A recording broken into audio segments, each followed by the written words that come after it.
Driver تھا جس نے خواتین کو وہاں سے بھگا دیا، اور چند اور کردار بھی تھے جو لمحہ بلمحہ اس واقعے کی رپورٹ کہیں اور بھیج رہے تھے۔ اس واقعے کے بعد ملیشین پولیس حرکت میں آئی اور دونوں خواتین کو اریسٹ کر لیا گیا۔ ان دونوں کو جب بتایا گیا کہ ان کے پرینک کی وجہ سے نارتھ کورین پریزیڈنٹ کے بھائی کی موت ہو گئی ہے تو ان کے پیروں تلے جیسے زمین ہی کھسک گئی۔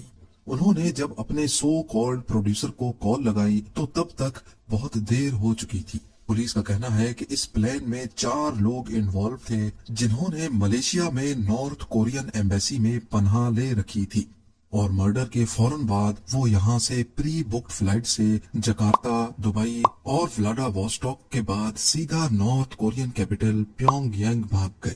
ڈرائیور، کیمسٹ اور دونوں خواتین جن کو استعمال کیا گیا تھا ان کو 2 سال جیل میں رکھنے کے بعد ملیشین پولیس نے رہا کر دیا۔ اس پلانڈ مرڈر کی تمام کڑیاں گھوم پھر کر مرنے والے کے بھائی اور north Korean president Kim Jong Un کی طرف جاتی ہیں۔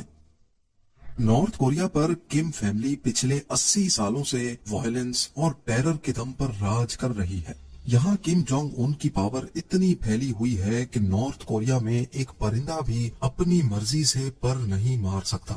یہاں صرف پیسہ ان کے پاس ہے جو پریزیڈنٹ کے ساتھ کھڑے ہیں۔ لوکل پاپولیشن کو کنٹرول میں رکھنے کے لیے ان کو غلام بنا کر کام کروایا جاتا ہے۔ کسی نے غلطی سے بھی آواز اٹھانے کی کوشش کی یا پریزیڈنٹ کے خلاف ایک الفاظ بھی بولا تو اس کی سزا موت سے بھی بڑھ کر ہے۔ یہی وجہ ہے کہ نارتھ کوریا میں 60% لوگ پاورٹی یعنی غریبی میں رہتے ہیں۔ یہاں روڈز ہیں لیکن اس پر گاڑیاں نہیں چلتی کیونکہ لوگوں کے پاس کارز خریدنے کے پیسے ہی نہیں ہیں۔ یہاں نہ تو فیس بک ہے، نہ واٹس ایپ اور نہ ہی یوٹیوب۔ سوشل میڈیا کا تو کوئی کانسیپٹ ہی نہیں ہے، یعنی یہاں انٹرنیٹ کی ڈیفینیشن ہی الگ ہے۔ اول تو یہاں کوئی ٹورسٹ جانا پسند ہی نہیں کرتا، لیکن اگر کوئی پھر بھی جانا چاہے تو نارتھ کوریا میں انٹر ہونے سے پہلے اس کی کڑی جانچ اور چیکنگ کی جاتی ہے۔ ٹورسٹ کے فون میں ایک ایک فوٹو تک چیک کی جاتی ہے۔ نارتھ کوریا کا برا امیج اگر کسی فوٹو میں بھی پایا گیا تو پورے فون کو ضبط کر لیا جاتا ہے۔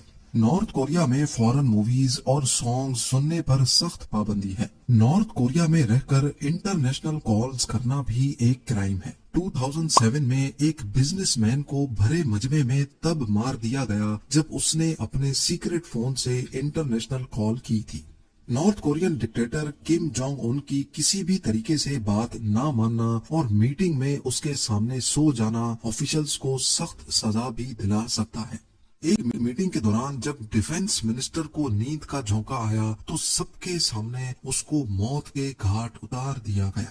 ان سب سخت رولز کے علاوہ نارتھ کورین سٹیزن نے اگر غداری کی تو نہ صرف اس کو بلکہ اس کے باپ اور اس کے بچوں کو بھی صفائے ہستی سے مٹا دیا جاتا ہے، کیونکہ کم جونگ ان کا ماننا ہے کہ جس خون میں بھی غداری آئی تو وہ اس کی پشتیں مٹا کر لوگوں کے لیے ایک دردناک مثال بنانا چاہتا ہے۔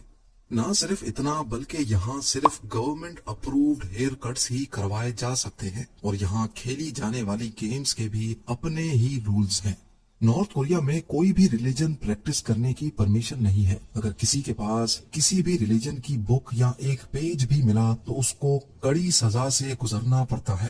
یوں سمجھ لیا جائے کہ نارتھ کوریا دنیا کا سب سے بڑا جیل ہے تو یہ بھی غلط نہ ہوگا، اور اس جیل سے نکلنا ناممکن ہے۔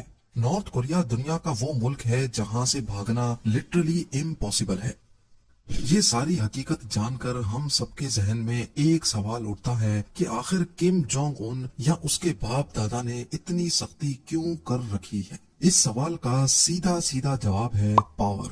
جی ہاں، جب کوئی ڈکٹیٹر اپنے لوگوں پر ظلم کرتا ہے تو اس کو اچھی طرح معلوم ہوتا ہے کہ اگر میں نے اپنے لوگوں پر سے اپنا روب ہٹا دیا تو سب سے پہلے وہ میرے تخت کو اکھاڑ پھینکیں گے۔